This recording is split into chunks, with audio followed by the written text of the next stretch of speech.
چون پیامبر صلی الله علیه و سلم به دعوت اهل طائف رفتند و آنان دعوتشان را نپذیرفتند، در میان ماندند. اهل مکه او را نمیپذیرفتند. حالا اهل طائف نیز چنین مناسبت نمودند. پیامبر صلی الله علیه و سلم در میان مانده بودند.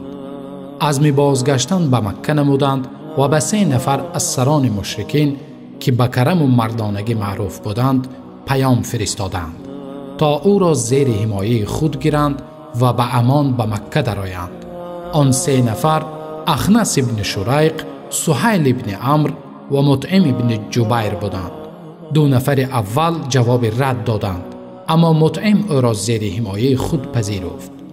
او با 7 پسرش در دست شمشیرها پیامبر صلی الله علیه و سلم را احاطه نموده در یک جایگی وارد مسجد الحرام شده اطراف کعبه طواف نمودند. مطعم اعلان میکرد که من محمد را زیر حمایه خود گرفتم. وقتی این خبر به ابو جهل رسید، با شتاب سوی مطعم رفت و پرسید: پیروش گشتی یا تنها حمایه‌گرش هستی؟ مطعم گفت: حمایه‌گر. در آن دوران چنین عرف بود که اگر نفر دیگری را زیر حمایه اش می گرفت، او را کسی حق آزار رسانیدن نداشت. پیامبر صلی الله علیه و سلم 2 شب در خانه مطعم ایستادند و سپس به خانه خود برگشتند. باز پیامبر صلی الله علیه و سلم به دعوت مردم ادامه دادند. چون ماه شوال بود، موسم حج نیز نزدیک شده بود.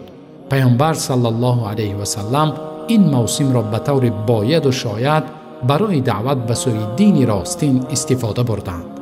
درس و عبرت‌ها از این پارچه روزگار پیامبر صلی الله علیه و سلم: 1.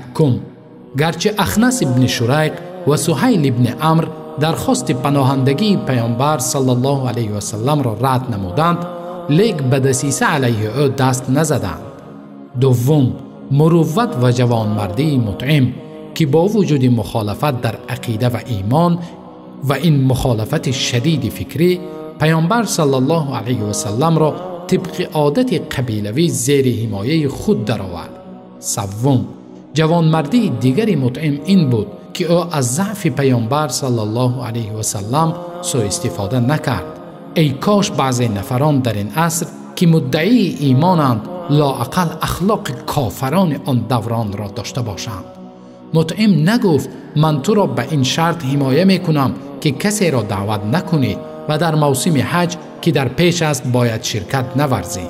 دوستان عزیز، خود تقاضا کنید: آیا دشمنان امروز اسلام حرفی را از این رمز صداقت و مردانگی نسبت انسانیت را رعایت میکنند؟